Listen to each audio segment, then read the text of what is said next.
Think you know the whole story? Turns out you were probably taught the half-truth. Welcome to Half-Truths. Picture this. It is the golden hour, that perfect time of day when the sun dips low and paints the world in hues of amber and violet. You are sitting in a darkened movie theater, or maybe you are curled up on your living room rug as a kid. The screen is filled with the lush, untouched wilderness of Virginia. The wind is swirling with colorful leaves, carrying with it the soaring notes of an orchestra. On screen, a tall, handsome Englishman with blonde hair and a chiseled jaw locks eyes with a stunningly beautiful Native American woman. She is free-spirited, wise beyond her years, and undeniably an adult. There is immediate chemistry. A spark. It is the classic Romeo and Juliet setup, transplanted to the new world. Two people from warring factions, drawn together by destiny and love, defying their fathers and their cultures to forge a path of peace. We see her throw herself over his body, saving him from the executioner's club. We see them holding hands. We see a heartbreaking goodbye as he sails back to England, leaving her gazing wistfully at the horizon. It is a story of romance, of agency, and ultimately, of love conquering prejudice. It is a story that makes us feel good about the history of colonization. It suggests that at the heart of the bloody birth of America, there was a consensual, romantic union. It is a beautiful story. It is one of the foundational myths of early American history. It has been told in plays, novels, animated blockbusters, and even live-action epics. We want to believe it. We want to believe that amidst the disease and the gunpowder, there was a spark of genuine human connection that transcended race and politics. But what if I told you that almost every single beat of that story is a fabrication? What if I told you that when these two icons of history met, one was a hardened mercenary pushing 30, and the other was a child who was barely out of elementary school? What if the famous rescue never happened, or at least not in the way we think it did? And what if the real story of Pocahontas is not a romance at all, but a gritty political thriller involving kidnapping, propaganda, and a tragedy so profound it leaves the Hollywood version looking like a cruel joke? Welcome to Half-Truths. I am your host, and today we are tearing down the statue of the love-struck princess to find the real woman buried underneath. Today, we are talking about the real Pocahontas, the real John Smith, and the lie that swallowed them both. Let's start by grounding ourselves in the version of events that has permeated our collective consciousness. It is important to understand the myth before we dismantle it, because the myth tells us a lot about what we, as a society, value. The standard narrative, the one taught in grade schools for generations and cemented by pop culture, goes something like this. In 1607, English settlers arrive in Virginia to establish Jamestown. They are bumbling, greedy, and unprepared. They clash with the powerful Powhatan Confederacy. Captain John Smith is the one competent man among them, a rugged individualist who ventures out to map the land. He is captured by the great chief Powhatan.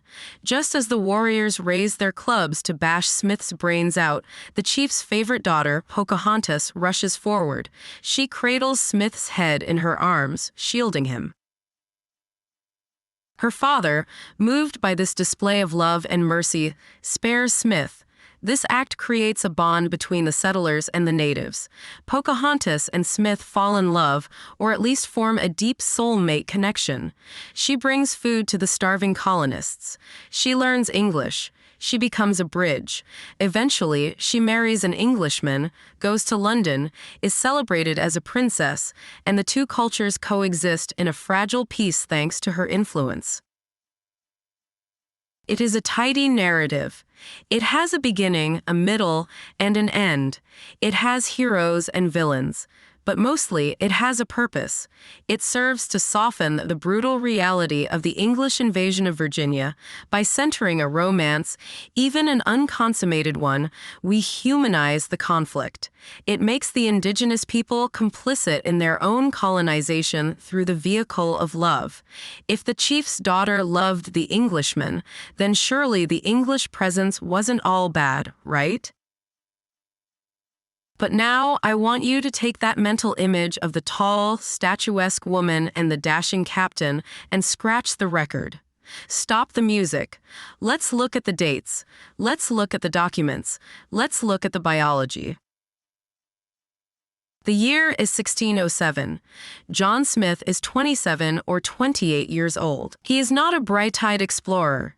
He is a career soldier, a mercenary who has fought in wars across Europe and the Middle East.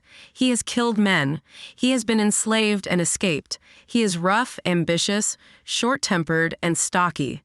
He sports a bushy beard and carries the scars of a life spent in violence. And Pocahontas, when the English ships landed in 1607, the girl born as Amanute, who also carried the private name Matoaka, was roughly 10 or 11 years old, maybe 12 at the absolute distinct maximum. She was a child. She was not a woman. She was a prepubescent girl who, according to English accounts from the time, still shaved her head except for a single lock and ran around the fort doing cartwheels naked with the cabin boys because she was, and I cannot stress this enough, a child. There was no romance. There was no sexual tension. There was no steamy gaze across the fire. If a 28-year-old man had looked at a 10-year-old girl with romantic intent, we would not call it a Disney movie. We would call it a crime. The foundational premise of the pop culture phenomenon, the love story, is physically and historically impossible unless we are willing to accept a narrative that is deeply predatory. So, where did this story come from? If it didn't happen, who made it up? To answer that, we have to pull the thread that leads back to the man himself, Captain John Smith. Smith was a prolific writer. He was also a prolific self-promoter. He wrote several accounts of his time in Virginia.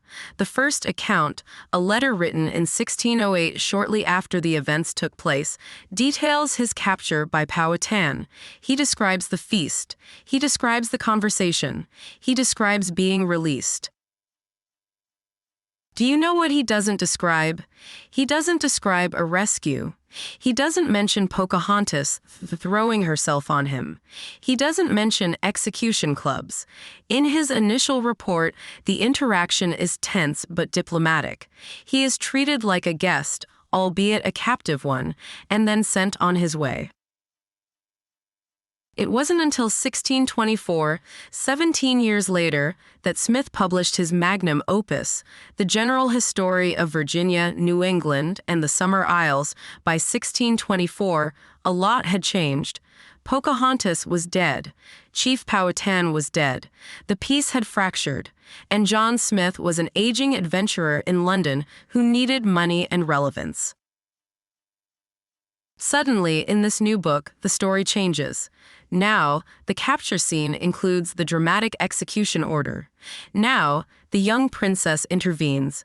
Now, Smith is the hero of a romantic rescue. Historians have looked at Smith's other writings and noticed a peculiar pattern. This wasn't the first time John Smith claimed to have been saved by a beautiful foreign woman who fell for his charms. He told a similar story about a Turkish noblewoman named Shahrazad Trebizanda when he was fighting in Hungary. He told another similar story about a Lady Kalamata in Russia. It seems that in John Smith's version of his own life, he was irresistible to high-born women of every culture he encountered. He was the James Bond of the 17th century, at least in his own mind. When you line up the timelines, the most likely explanation is that Smith fabricated or heavily embellished the rescue story years later to sell books and polish his legacy, knowing that the only witnesses who could contradict him, Pocahontas and her father, were already in their graves. But let's play devil's advocate for a moment. Let's assume something did happen in that longhouse in 1607. Let's assume Smith was forced to the ground and clubs were raised. Modern anthropologists and historians of the Powhatan people suggest that if this event occurred, Smith completely misunderstood what he was seeing. He wasn't being executed. He was being adopted. The Powhatan chiefdom was a massive, sophisticated political entity. They didn't just kill strangers randomly. They absorbed them or used them.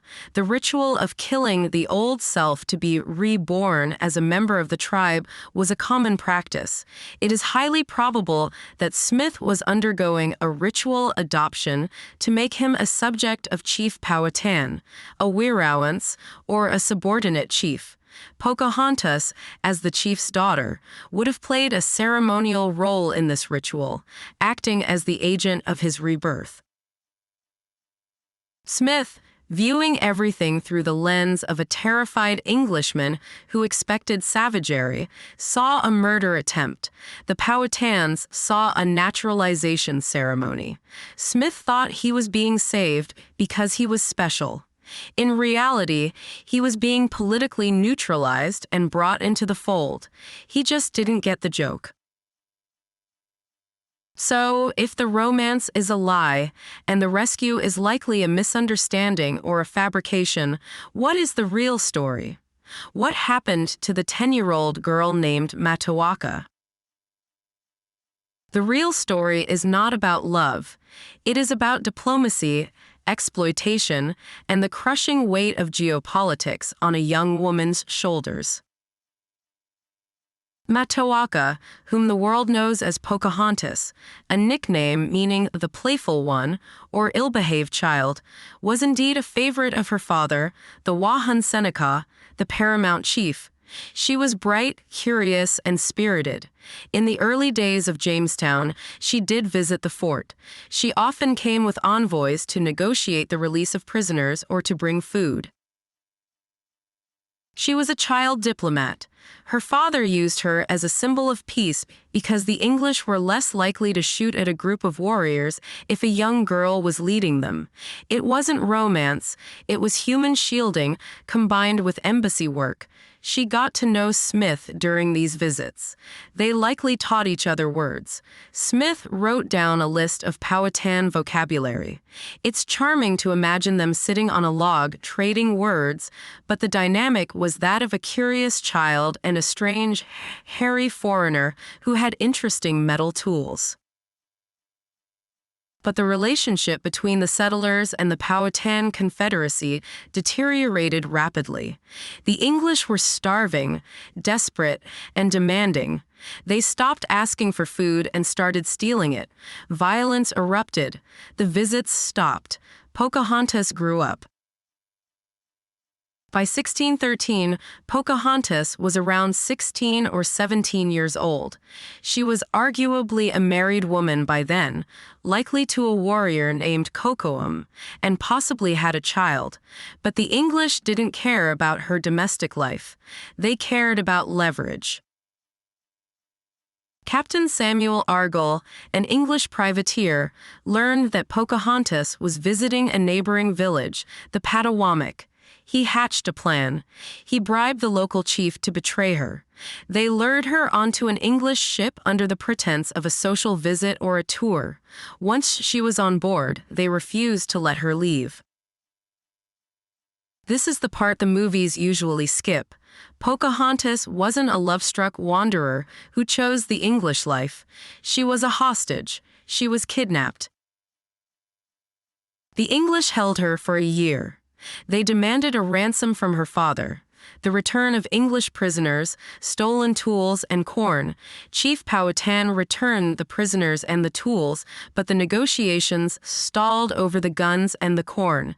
During this stalemate, Pocahontas remained in captivity. Now, we have to talk about her time in captivity. The English accounts, of course, say she was treated with the utmost courtesy. They say she was instructed in Christianity and learned English manners. They paint a picture of a civilizing process, but we have to read between the lines. She was a teenager, held prisoner by men who viewed her people as savages. She was isolated from her family, her culture, and her husband. It was during this captivity that she met John Rolfe.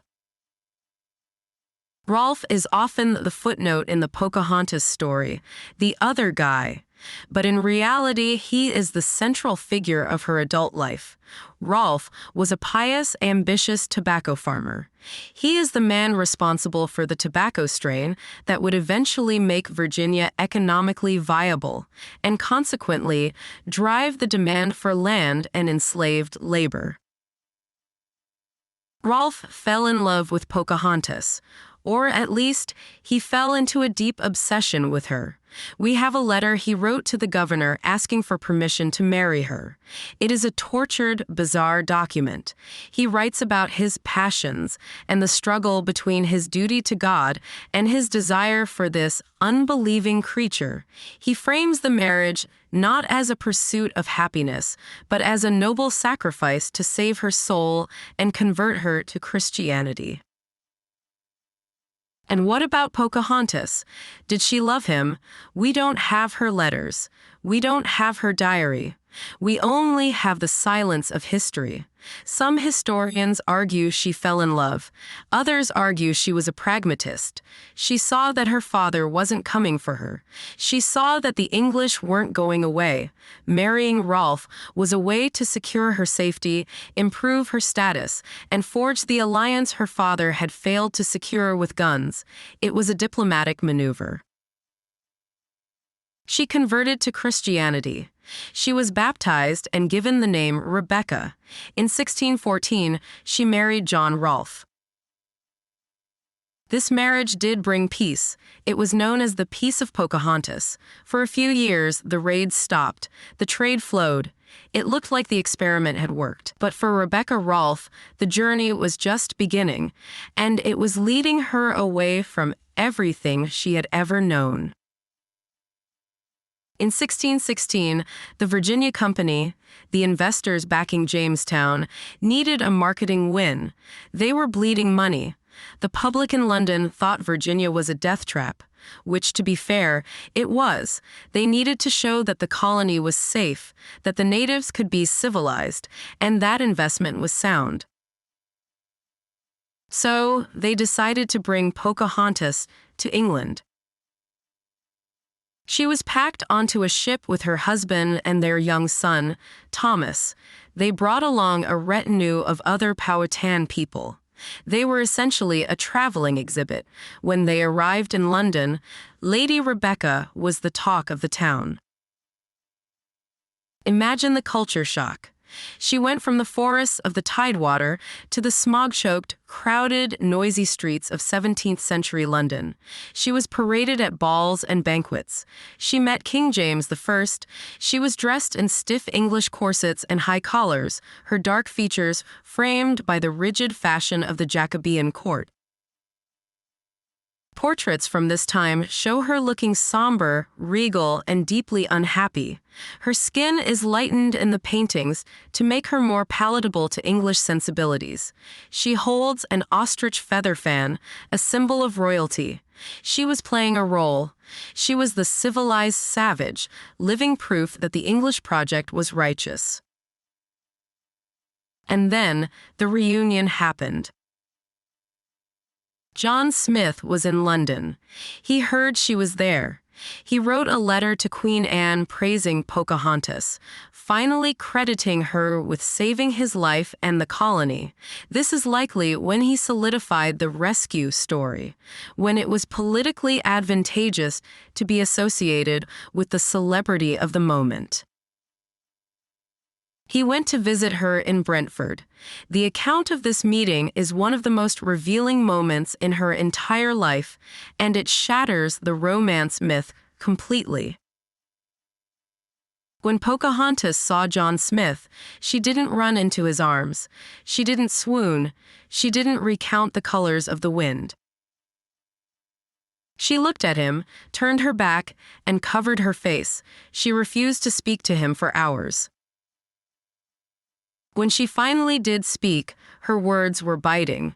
She reminded him of the relationship they actually had, a relationship of kinship and diplomacy, not romance. She called him father, placing him in the role of an elder or a superior, and mocked him for how he had treated her people. She reportedly told him, "You did promise Powhatan what was yours should be his, and he the like to you. You called him father, being in his land a stranger, and by the same I will call you so." She was angry. She had been told Smith was dead. The English had lied to her. Smith had abandoned them. He had never sent word. He had never checked on his father, Powhatan. He had used them and left. Her reaction wasn't that of a lover scorned. It was that of a diplomat betrayed.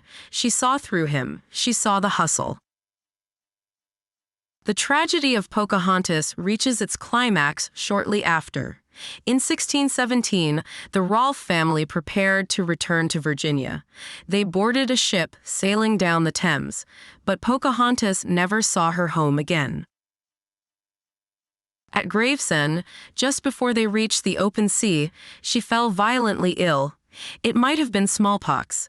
It might have been pneumonia or tuberculosis. Her immune system, battered by the London smog and foreign pathogens, collapsed.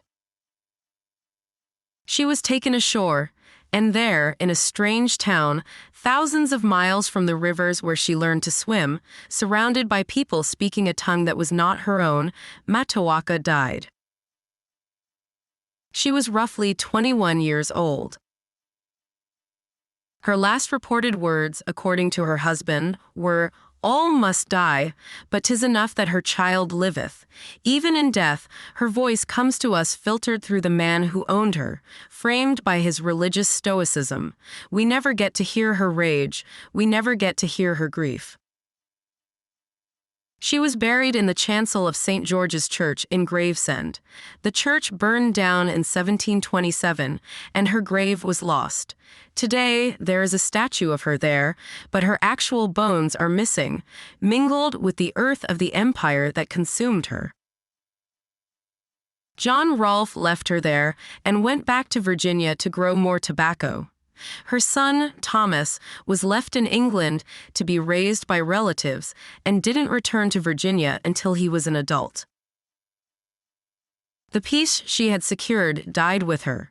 Her father, Powhatan, died a year later, reportedly of a broken heart. The relationship between the settlers and the natives disintegrated into total war.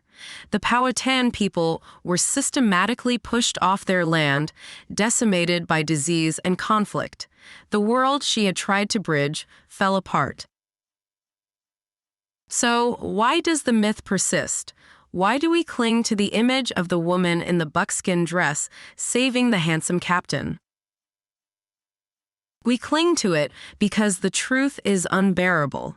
The truth is that the birth of the United States required the destruction of a civilization. The truth is that Pocahontas was not a willing participant in a romance. She was a victim of human trafficking, a political pawn, and a casualty of colonization. The myth allows us to feel absolved. It tells us that there was love in the beginning. It tells us that the Native Americans welcomed the settlers with open arms and open hearts. It erases the violence of the kidnapping and the coercion of the marriage. It turns a story of survival and loss into a fairy tale. But when we tell the fairy tale, we do violence to her memory. We strip her of her complexity. We strip her of her tragedy. We reduce a politically astute, resilient young woman into a prop in a white man's story. Pocahontas was real. She walked this earth. She laughed, she strategized, she suffered, and she died young, far from home. She deserves better than to be remembered as a cartoon character pining for a man she barely knew. She deserves to be remembered for what she actually was: a mother, a diplomat, and a survivor who navigated an apocalypse with grace, only to be consumed by it. Next time you see that image of the girl with the wind in her hair, remember the girl in the stiff English corset, staring out a window in London, wondering if she would ever see the rivers of Virginia again. That is the story. It is not a love story. It is a ghost story. And it is one we need to stop telling through the eyes of John Smith. Now you know the real story. What other half-truths are still out there? If you enjoyed this episode, please subscribe, leave a comment, and join us next time. Until then, stay curious.